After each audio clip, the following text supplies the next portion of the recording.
ਦੀ ਸ਼ੁਰੂਆਤ ਕਰਨ ਨੇ ਪਹਿਲੀ ਵੱਡੀ ਖਬਰ ਤੋਂ ਜੋ ਕਿ ਕਥਿਤ ਸਿਚਾਈ ਘੁਟਾਲੇ ਨਾਲ ਜ਼ਿਕਰਯੋਗ ਹੈ ਕਿ ਰਡਾਰ ਤੇ ਸਾਬਕਾ ਮੰਤਰੀ ਤੇ ਸਾਬਕਾ ਚੀਫ ਸਕੱਤਰ ਨੇ ਵਿਜੀਲੈਂਸ ਨੇ ਸ਼ਰਨਜੀਤ ਢਿੱਲੋਂ ਨੂੰ ਤਲਬ ਕੀਤਾ ਹੈ। ਜ਼ਿਕਰਯੋਗ ਹੈ ਕਿ ਸਾਬਕਾ ਮੁੱਖ ਸਕੱਤਰ ਸਰਵੇਸ਼ ਕੌਸ਼ਲ ਨੂੰ ਵੀ ਬੁਲਾਇਆ ਗਿਆ ਹੈ ਵਿਜੀਲੈਂਸ ਦੇ ਵੱਲੋਂ। ਅੱਜ ਦੋਵਾਂ ਨੂੰ ਪੇਸ਼ ਹੋਣ ਲਈ ਕਿਹਾ ਗਿਆ ਹੈ। ਚੰਡੀਗੜ੍ਹ ਵਿਜੀਲੈਂਸ ਦੇ ਮੁੱਖ ਸਕੱਤਰ 'ਚ ਦੋਵਾਂ ਤੋਂ ਪੁੱਛ ਪੜਤਾਲ ਕੀਤੀ ਜਾਵੇਗੀ ਤੇ ਕਥਿਤ ਸਿਚਾਈ ਘੁਟਾਲੇ 'ਚ ਰਡਾਰ ਤੇ ਸਾਬਕਾ ਮੰਤਰੀ ਤੇ ਸਾਬਕਾ ਚੀਫ ਸਕੱਤਰ ਨੇ ਵਿਜੀਲੈਂਸ ਨੇ ਸ਼ਰਨਜੀਤ ਢਿੱਲੋਂ ਨੂੰ ਤਲਬ ਕੀਤਾ ਹੈ। ਜ਼ਿਕਰਯੋਗ ਹੈ ਕਿ ਸਾਬਕਾ ਮੁੱਖ ਸਕੱਤਰ ਸਰਵੇਸ਼ ਕੌਸ਼ਲ ਨੂੰ ਵੀ ਬੁਲਾਇਆ ਗਿਆ ਹੈ। ਦੋਨਾਂ ਤੋਂ ਵਿਜੀਲੈਂਸ ਦਫ਼ਤਰ 'ਚ ਪੁੱਛ ਪੜਤਾਲ ਕੀਤੀ ਜਾਵੇਗੀ। ਜ਼ਿਕਰਯੋਗ ਹੈ ਕਿ ਭਾਜਪਾ ਅਕਾਲੀ ਸਰਕਾਰ ਦੇ ਵੱਲੋਂ ਜੋ ਸ਼ਰਨਜੀਤ ਢਿੱਲੋਂ ਸੀ ਸਿੰਚਾਈ ਵਿਭਾਗ ਦੇ ਮੰਤਰੀ ਸਨ ਤੇ ਸਰਵੇਸ਼ ਕੌਸ਼ਲ ਮੁੱਖ ਸਕੱਤਰ ਸਨ ਤੇ ਸਰਕਾਰ ਦੇ ਰਡਾਰ ਤੇ ਕਈ ਸਾਬਕਾ ਮੰਤਰੀ ਹਨ। ਜਿਹੜਾ ਅਸੀਂ ਜੇ ਜ਼ਿਕਰ ਕਰੀਏ ਤੇ ਭਾਰਤ ਭੂਸ਼ਣ ਆਸ਼ੂ ਕਹਿ ਸਕਨੇ ਆ, ਸਾਧੂ ਸਿੰਘ ਧਰਮਸੋਤ, ਇਹਨਾਂ ਤੇ ਜੋ ਹੈ ਵਿਜੀਲੈਂਸ ਨੇ ਸ਼ਿਕੰਜਾ ਕੱਸਿਆ ਹੋਇਆ। ਪਹਿਲਾਂ ਹੀ ਸੁੰਦਰ ਸ਼ਾਮ ਅਰੋੜਾ।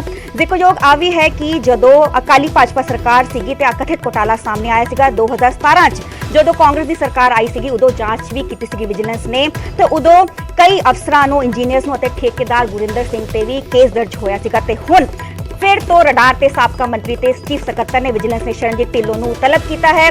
ਚੰਡੀਗੜ੍ਹ ਵਿਜੀਲੈਂਸ ਦੇ ਮੁੱਖ ਸਕੱਤਰ 'ਚ ਪੁੱਛ ਪੜਤਾਲ ਹੋਵੇਗੀ ਦੋਨਾਂ ਤੋਂ। ਜ਼ਿਕਰਯੋਗ ਹੈ ਕਿ ਸ਼ਰਨਜੀਤ ਢਿੱਲੋਂ ਸਿੰਚਾਈ ਵਿਭਾਗ ਦੇ ਮੰਤਰੀ ਸਨ ਜਦੋਂ ਆ ਘੁਟਾਲਾ ਹੋਇਆ ਸੀਗਾ ਤੇ ਪਿਛਲੇ ਦਿਨੀ ਹੀ ਅਸੀਂ ਜੇ ਗੱਲ ਕਰੀਏ ਤੇ ਅਕਾਲੀ ਦਲ ਵੇਲੇ ਇੱਕ ਜ਼ਮੀਨ ਖਰੀਦੀ ਗਈ ਸੀ। ਕੈਬਨਿਟ ਮੰਤਰੀ ਧਾਲੀਵਾਲ ਪਹੁੰਚੇ ਸੀਗੇ ਅੰਮ੍ਰਿਤਸਰ ਦੇ ਰਾਣੀਆਂ ਪਿੰਡ ਤੇ 32 ਏਕੜ ਜ਼ਮੀਨ ਖਰੀਦੀ ਗਈ ਸੀਗੀ ਤੇ ਉਸ ਦੀ ਵੀ ਜਾਂਚ ਦੇ ਆਦੇਸ਼ ਦੇ ਦਿੱਤੇ ਨੇ ਤੇ ਕਿਤੇ ਨਾ ਕਿਤੇ ਅਸੀਂ ਕਹਿ ਸਕਦੇ ਹਾਂ ਸਰਕਾਰ ਤੇ ਰਡਾਰ ਤੇ ਸਾਬਕਾ ਮੰਤਰੀ ਤੇ ਕਈ ਅਫਸਰ ਹਨ ਜਿਨ੍ਹਾਂ ਦੀ ਜੋ ਘੁਟਾਲੇ ਕੀਤੇ ਗਏ ਨੇ ਉਹਨਾਂ ਦੀ ਜਾਂਚ ਪੜਤਾਲ ਕੀਤੀ ਜਾ ਰਹੀ ਹੈ ਤੇ ਹੁਣ ਇੱਕ ਵਾਰ ਫਿਰ ਤੋਂ ਕਥਿਤ ਸਿੰਚਾਈ ਘੁਟਾਲੇ 'ਚ ਵਿਜੀਲੈਂਸ ਨੇ ਤਲਬ ਕੀਤਾ ਹੈ ਸਾਬਕਾ ਮੰਤਰੀ ਸ਼ਰਨਜੀਤ ਢਿੱਲੋਂ ਨੂੰ ਤਾਂ ਚੀਫ ਸਕੱਤਰ ਸਰਵੇਸ਼ ਕੌਸ਼ਲ ਨੂੰ ਚੰਡੀਗੜ੍ਹ ਦੇ ਦਫ਼ਤਰ ਬੁਲਾਇਆ ਗਿਆ ਹੈ। ਇਹਨਾਂ ਤੋਂ ਪੁੱਛ ਪੜਤਾਲ ਕੀਤੀ ਜਾਵੇਗੀ।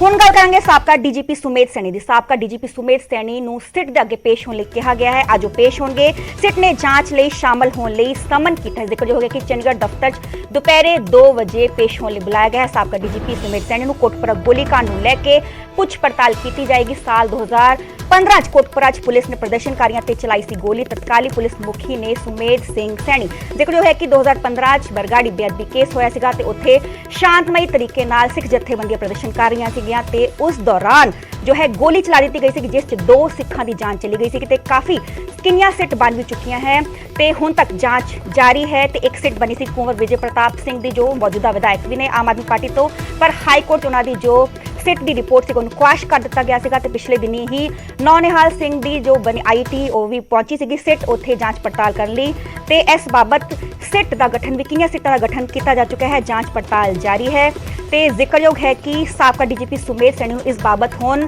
ਤਲਬ ਕੀਤਾ ਗਿਆ ਹੈ ਤੇ ਉਸ ਟਾਈਮ ਜਦੋਂ ਬਰਗਾੜੀ ਬੇਅਦਬੀ ਹੋਈ ਸੀਗੀ, ਬੇਅਦਬੀ ਕਾਂਡ ਹੋਇਆ ਸੀਗਾ ਤੇ ਉਸ ਟਾਈਮ ਜੋ ਸੂਬੇ ਦੇ ਗ੍ਰਹਿ ਮੰਤਰੀ ਸੀਗੇ ਸੁਖਬੀਰ ਸਿੰਘ ਬਾਦਲ, ਉਹਨਾਂ ਨੂੰ ਵੀ ਤਲਬ ਕੀਤਾ ਗਿਆ ਸੀਗਾ ਕੁਝ ਦਿਨ ਪਹਿਲਾਂ ਹੀ ਵਿਜੀਲੈਂਸ ਦੇ ਵੱਲੋਂ ਤੇ ਸਿੱਟ ਦੇ ਵੱਲੋਂ ਤੇ ਹੁਣ ਇੱਕ ਵਾਰ ਫਿਰ ਤੋਂ ਕਹਿ ਸਕਦੇ ਹਾਂ ਕਿ ਸੁਮੇਧ ਸੈਣੀ ਜੋ ਉਸ ਟਾਈਮ ਦੇ ਸਾਬਕਾ ਡੀਜੀਪੀ ਸੀਗੇ ਸੂਬੇ ਦੇ, ਉਹਨਾਂ ਨੂੰ ਵੀ ਡੀਜੀਪੀ ਵੱਲੋਂ ਤਲਬ ਕੀਤਾ ਗਿਆ ਹੈ ਤੇ ਅੱਜ ਉਹ ਪੇਸ਼ ਹੋਣਗੇ। ਸਾਲ 2015 ਚ ਕੋਟਪੁਰਾ ਚ ਪੁਲਿਸ ਨੇ ਪ੍ਰਦਰਸ਼ਨਕਾਰੀਆਂ ਤੇ ਚਲਾਈ ਸੀ ਗੋਲੀ ਤੇ ਤਤਕਾਲੀ ਪੁਲਿਸ ਮੁਖੀ ਨੂੰ ਇਸ ਬਾਬਤ ਸਿੱਟ ਨੇ ਤਲਬ ਕੀਤਾ ਗਿਆ ਹੈ। ਦੁਪਹਿਰੇ 2 ਵਜੇ ਉਹ ਪੇਸ਼ ਹੋਣਗੇ ਸਿੱਟ ਦੇ ਅੱਗੇ ਤੇ ਉਹਨਾਂ ਤੋਂ ਸਵਾਲ ਜਵਾਬ ਕੀਤੇ ਜਾਣਗੇ।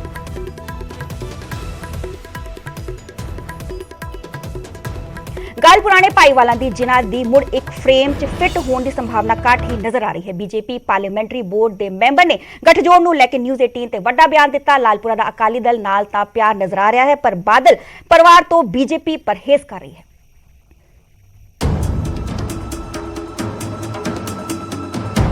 ਕਿਸਾਨੀ ਅੰਦੋਲਨ ਦੇ ਦੌਰਾਨ 9 ਮਾਰਚ ਦਾ ਰਿਸ਼ਤਾ ਟੁੱਟਿਆ ਤੇ ਫਿਰ ਇਸ ਗੱਠਜੋੜ ਨੂੰ ਲੈ ਕੇ ਕਈ ਤਰ੍ਹਾਂ ਦੀਆਂ ਚਰਚਾਵਾਂ ਹੋਈਆਂ ਪਰ ਹੁਣ ਸਾਫ਼ ਲੱਗ ਰਿਹਾ ਕਿ ਅਕਾਲੀ ਦਲ ਤੇ ਭਾਜਪਾ ਦੋਵੇਂ ਪਾਰਟੀਆਂ ਇੱਕ ਫਰੇਮ ਦੇ ਵਿੱਚ ਫਿੱਟ ਨਹੀਂ ਹੋਣਗੀਆਂ ਕਿਉਂਕਿ ਇਸੇ ਗੱਠਜੋੜ ਤੇ ਵੱਡਾ ਬਿਆਨ ਬੀਜੇਪੀ ਪਾਰਲੀਮੈਂਟਰੀ ਬੋਰਡ ਦੇ ਮੈਂਬਰ ਨੇ ਦਿੱਤਾ ਹੈ।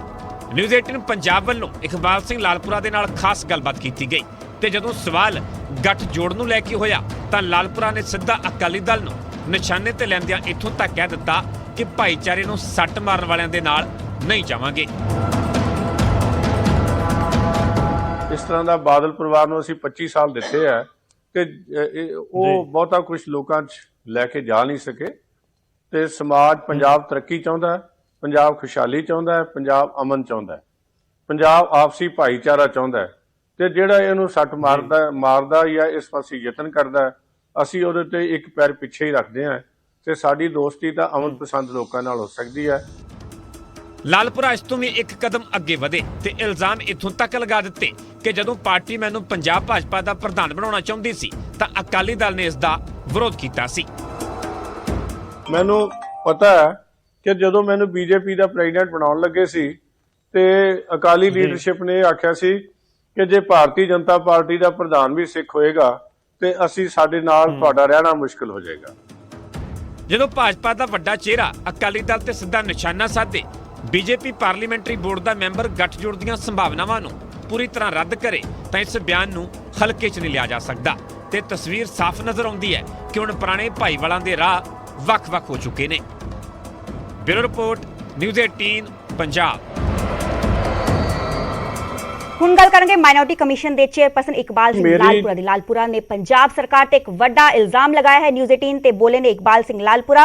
ਉਹਨਾਂ ਨੇ ਕਿਹਾ ਕਿ ਸਰਕਾਰ ਤੋਂ 1 ਸਾਲ ਤੋਂ ਉਹ ਡੇਟਾ ਮੰਗ ਰਹੇ ਨੇ। ਸਰਕਾਰ ਚਰਚਾ ਬਾਰੇ ਕੋਈ ਵੀ ਆંકੜਾ ਉਹਨਾਂ ਨੂੰ ਪ੍ਰੋਵਾਈਡ ਯਾਨੀ ਕਿ ਮੁਹੱਈਆ ਨਹੀਂ ਕਰਵਾ ਰਹੀ ਹੈ। ਈਸਾਈਆਂ ਦੀਆਂ ਗਤੀਵਿਧੀਆਂ ਬਾਰੇ ਵੀ ਉਹਨਾਂ ਨੂੰ ਕੋਈ ਜੋ ਡੇਟਾ ਨਹੀਂ ਦਿੱਤਾ ਜਾ ਰਿਹਾ। ਸਿੱਖਾਂ ਦੀ ਧਾਰਮਿਕ ਜਥੇਬੰਦੀ ਵੀ ਚੁੱਪ ਹੈ। ਉਹਨਾਂ ਦਾ ਨਿਸ਼ਾਨਾ ਕਿਤੇ ਨਾ ਕਿਤੇ SGPC ਵੱਲ ਹੈ। ਉਹਨਾਂ ਨੇ ਕਿਹਾ ਕਿ ਸਿੱਖਾਂ ਦੀ ਧਾਰਮਿਕ ਜਥੇਬੰਦੀ ਵੀ ਚੁੱਪ ਹੈ। ਕੌਮੀ ਘੱਟ ਗਿਣਤੀ ਕਮਿਸ਼ਨ ਦੇ ਚੇਅਰਪਰਸਨ ਹਨ ਲਾਲਪੁਰਾ। ਦਰਅਸਲ ਨਿਊਜ਼ 18 ਨਾਲ ਪਿਛਲੇ ਦਿਨ ਉਹਨਾਂ ਨੇ ਖਾਸ ਗੱਲਬਾਤ ਕੀਤੀ ਤੇ ਉਹਨਾਂ ਨੇ ਕਿਹਾ ਕਿ ਸਰਕਾਰ ਤੋਂ ਪਿਛਲੇ 1 ਸਾਲ ਤੋਂ ਡੇਟਾ ਮੰਗ ਰਹੇ ਨੇ। ਸਰਕਾਰ ਚਰਚਾ ਬਾਰੇ ਕੋਈ ਵੀ ਆંકੜਾ ਉਹਨਾਂ ਨੂੰ ਮੁਹੱਈਆ ਨਹੀਂ ਕਰਵਾਈ। ਕਾਬਲੇ ਗੌਰ ਹੈ ਕਿ ਪਿਛਲੇ ਦਿਨ ਵੀ ਇਕਬਾਲ ਸਿੰਘ ਲਾਲਪੁਰਾ ਇੱਕ ਵੱਡਾ ਬਿਆਨ ਆਇਆ ਸੀਗਾ। ਉਹਨਾਂ ਨੇ ਕਿਹਾ ਸੀ ਕਿ ਪੰਜਾਬ ਸਿੱਖਾਂ ਦੀ ਗਿਣਤੀ 63% ਤੋਂ ਘੱਟ ਕੇ 57% ਰਹਿ ਗਈ ਹੈ ਤੇ ਇਸ ਬਾਬਤ ਅਸੀਂ ਕਹਿ ਸਕਦੇ ਪਿਛਲੇ ਦਿਨੀ ਵੀ ਇੱਕ ਕੇਂਦਰ ਸਰਕਾਰ ਨੇ ਹਲਫਨਾਮਾ ਵੀ ਦਾਖਲ ਕੀਤਾ ਸੀਗਾ ਸੁਪਰੀਮ ਕੋਰਟ 'ਚ ਕਿ ਜਬਰੀ ਧਰਮ ਪਰਿਵਰਤਨ ਖਿਲਾਫ ਇੱਕ ਕਾਨੂੰਨ ਲਿਆਉਣ ਦੀ ਤਿਆਰੀ 'ਚ ਵੀ ਹੈ ਤੇ ਕਹਿ ਸਕਦੇ ਹਾਂ ਕਿ ਨਿਊਜ਼ 18 ਤੇ ਇਕਬਾਲ ਸਿੰਘ ਲਾਲਪੁਰਾ ਨੇ ਵੱਡਾ ਬਿਆਨ ਦਿੱਤਾ। ਉਹਨਾਂ ਨੇ ਕਿਹਾ ਕਿ ਸਰਕਾਰ ਤੋਂ 1 ਸਾਲ ਤੋਂ ਡੇਟਾ ਮੰਗ ਰਹੇ ਨੇ।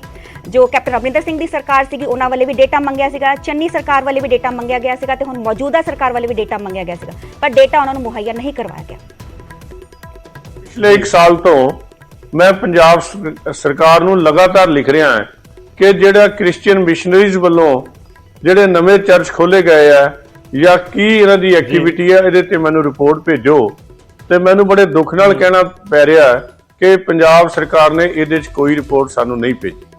ਜਿਹੜੀਆਂ ਧਾਰਮਿਕ ਹਸਤੀਆਂ ਜਿਨ੍ਹਾਂ ਤੋਂ ਆਸ ਕੀਤੀ ਜਾਂਦੀ ਹੈ ਕਿ ਉਹਨਾਂ ਨੇ ਕੁਝ ਇਹਦੇ ਤੇ ਐਕਸ਼ਨ ਲੈਣਾ ਹੁੰਦਾ ਹੈ ਉਹਨਾਂ ਵੱਲੋਂ ਵੀ ਬਹੁਤ ਸਾਰੀਆਂ ਸ਼ਿਕਾਇਤਾਂ ਮੇਰੇ ਦਫ਼ਤਰ ਆਉਂਦੀਆਂ ਨੇ ਫਾਰਵਰਡ ਹੋ ਕੇ ਜੀ। ਜਿਹੜਾ ਇਸੇ ਤਰ੍ਹਾਂ ਹੀ ਉਹ ਲੱਗਦਾ ਨਹੀਂ ਕਿ ਜਿੱਥੇ ਐਕਸ਼ਨ ਹੋਣ ਦੀ ਲੋੜ ਹੈ ਉਹਨਾਂ ਨੂੰ ਕਰਨਾ ਪਏਗਾ, ਕਰਨਾ ਚਾਹੀਦਾ।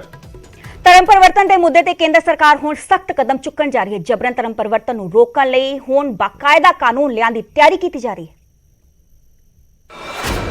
रमनप्रीत तो रहमान, रहमान तो रोमियो, रोमियो तो रमेश। हुण जबरन नहीं होवेगा। जी हां, केंद्र सरकार वालों सुप्रीम कोर्ट दे विच हलफनामा दाखिल करके इस पासे इशारा कर दिता गया है। केंद्र सरकार वालों दाखिल हलफनामे में जो कुछ कहा गया जेकर उसनूं सौखे तरीके समझिए तां जबरन धर्म परिवर्तन के मामले की गंभीरता केंद्र समझ रहा है। केंद्र इस मामले नूं पूरी गंभीरता नाल लवेगा अते कहा गया कि जबरन धर्म परिवर्तन नूं रोकण दे लई कदम चुके जाणगे। केंद्र सरकार ने अपने हलफनामे विच इस मुद्दे नूं लैके सूबिਆਂ ਦੀ भूमिका ਦਾ ਜ਼ਿਕਰ भी किया है। केंद्र सरकार ने अपने हलफनामे विच कहा कि सूबिਆਂ ਦੀ भूमिका जनतक व्यवस्था दे विच काफी अहम है। कई सूबिਆਂ ਦੇ ਵਿੱਚ ਇਸ ਸੰਬੰਧੀ ਕਾਨੂੰਨ ਪਹਿਲਾਂ ਤੋਂ ਹੀ ਲਾਗੂ ਹੈ ਜਿਨ੍ਹਾਂ 'ਚ ਓਡੀਸ਼ਾ, ਮੱਧ ਪ੍ਰਦੇਸ਼, ਗੁਜਰਾਤ, ਛੱਤੀਸਗੜ੍ਹ, ਝਾਰਖੰਡ, ਉੱਤਰਾਖੰਡ, ਯੂਪੀ, ਕਰਨਾਟਕ ਅਤੇ ਹਰਿਆਣਾ ਵਿੱਚ ਕਾਨੂੰਨ ਬਣਿਆ ਹੋਇਆ ਹੈ। ਇਸ ਤੋਂ ਪਹਿਲਾਂ 14 ਨਵੰਬਰ ਨੂੰ ਸੁਪਰੀਮ ਕੋਰਟ ਨੇ ਜ਼ਬਰਨ ਧਰਮ ਪਰਿਵਰਤਨ ਦੇ ਮੁੱਦੇ ਤੇ ਫਿਕਰ ਜ਼ਾਹਿਰ ਕੀਤੀ ਸੀ ਅਤੇ ਕਿਹਾ ਸੀ ਕਿ ਜ਼ਬਰਨ ਧਰਮ ਪਰਿਵਰਤਨ ਦੀ ਸਮੱਸਿਆ ਗੰਭੀਰ ਹੈ ਅਤੇ ਇਹ ਦੇਸ਼ ਦੇ ਵੀ ਖਿਲਾਫ ਹੈ। ਇਹ ਸਾਰੀ ਕਾਰਵਾਈ ਅਸ਼ਵਨੀ ਉਪਾਧਿਆਏ ਵੱਲੋਂ ਦਾਖਲ ਕੀਤੀ ਗਈ ਅਰਜ਼ੀ ਤੇ ਸੁਣਵਾਈ ਦੌਰਾਨ ਹੋਈ ਹੈ। ਉਪਾਧਿਆਏ ਨੇ ਆਪਣੀ ਅਰਜ਼ੀ ਦੇ ਵਿੱਚ ਇਸ ਪੂਰੀ ਕਾਰਵਾਈ ਨੂੰ ਇੱਕ ਧਰਮ ਵਿਸ਼ੇਸ਼ ਦੇ ਲਈ ਖਤਰੇ ਦੀ ਘੰਟੀ ਦੱਸਿਆ ਸੀ। केंद्रीय स्तर पे कानून बनाना बहुत जरूरी है। या तो केंद्र सरकार पार्लियामेंट में एक अलग से कानून बनाए, नहीं तो इंडियन पिनल कोड का जो चैप्टर 15 है, chapter 15 offence relating to religion, उसको अमेंड करे, उसमें 2 नई धारा जोड़े। जब तक विदेशी फंडिंग नहीं रुकेगी, हवाला की फंडिंग नहीं रुकेगी, FCRA की फंडिंग नहीं रुकेगी और धर्मांतरण कराने वालों की 100% प्रॉपर्टी जब्त करने और 10 से 20 साल की सजा देने के लिए कानून नहीं बनेगा, तब तक धर्मांतरण नहीं रुकेगा। ਇੱਕ ਪਾਸੇ ਅਦਾਲਤੀ ਕਾਰਵਾਈ ਹੈ ਅਤੇ ਦੂਜੇ ਪਾਸੇ ਵੱਖੋ-ਵੱਖ ਫਿਕਰਾਂ ਅਤੇ ਜ਼ਿਕਰਾਂ ਦੀ ਚਰਚਾ ਹੈ। ਮਾਈਨੋਰਟੀ ਕਮਿਸ਼ਨ ਦੇ ਚੇਅਰਮੈਨ ਇਕਬਾਲ ਸਿੰਘ ਲਾਲਪੁਰਾ ਸਿੱਖਾਂ ਦੇ ਵਿੱਚ ਧਰਮ ਪਰਿਵਰਤਨ ਦੇ ਮੁੱਦੇ ਤੇ ਸ਼੍ਰੋਮਣੀ ਕਮੇਟੀ ਨੂੰ ਵੀ ਸਵਾਲਾਂ ਦੇ ਘੇਰੇ ਵਿੱਚ ਖੜਾ ਕਰ ਚੁੱਕੇ ਨੇ। ਮੇਰੇ ਕੋਲ ਗਏ ਇੱਥੋਂ ਦੇ ਨੁਮਾਇੰਦੇ ਐਸਜੀਪੀਸੀ ਵਾਲੇ, ਮੈਂ ਕ੍ਰਿਸਚੀਅਨਾਂ ਨੂੰ ਵੀ ਬੁਲਾਇਆ, ਪ੍ਰੋਪਰ ਮੀਟਿੰਗ ਹੋਈ। ਕ੍ਰਿਸਚੀਅਨਾਂ ਨੇ ਜੋ ਸਵਾਲ ਕੀਤੇ ਇਹਨਾਂ ਕੋਲ ਜਵਾਬ ਕੋਈ ਨਹੀਂ ਸੀ। ਸੋ ਫਿਕਰ ਤਾਂ ਹਰ ਕੋਈ ਪ੍ਰਗਟਾ ਰਿਹਾ ਹੈ, ਪਰ ਇਸ ਪੂਰੀ ਤਸਵੀਰ ਨੂੰ ਲੈ ਕੇ ਜਿਸ ਤਰੀਕੇ ਦੇ ਐਕਸ਼ਨ ਦਾ ਜ਼ਿਕਰ ਹੋ ਰਿਹਾ ਹੈ ਉਸ ਦੇ ਵਿੱਚ ਜ਼ਬਰਨ ਅਤੇ ਸਵੈ ਇੱਛਾ ਦੇ ਨਾਲ ਧਰਮ ਪਰਿਵਰਤਨ ਦੇ ਵਿਚਾਲੇ ਫਰਕ ਕਿਵੇਂ ਦੱਸਿਆ ਜਾਵੇਗਾ, ਇਹ ਸਵਾਲ ਬਰਕਰਾਰ ਹੈ। ਮੋਗਾ ਤੋਂ ਦੀਪਕ ਸਿੰਘਲਾ ਦੇ ਨਾਲ ਦਿੱਲੀ ਤੋਂ ਸੁਸ਼ੀਲ ਪਾਂਡੇ ਦੀ ਰਿਪੋਰਟ, ਨਿਊਜ਼ 18 ਪੰਜਾਬ।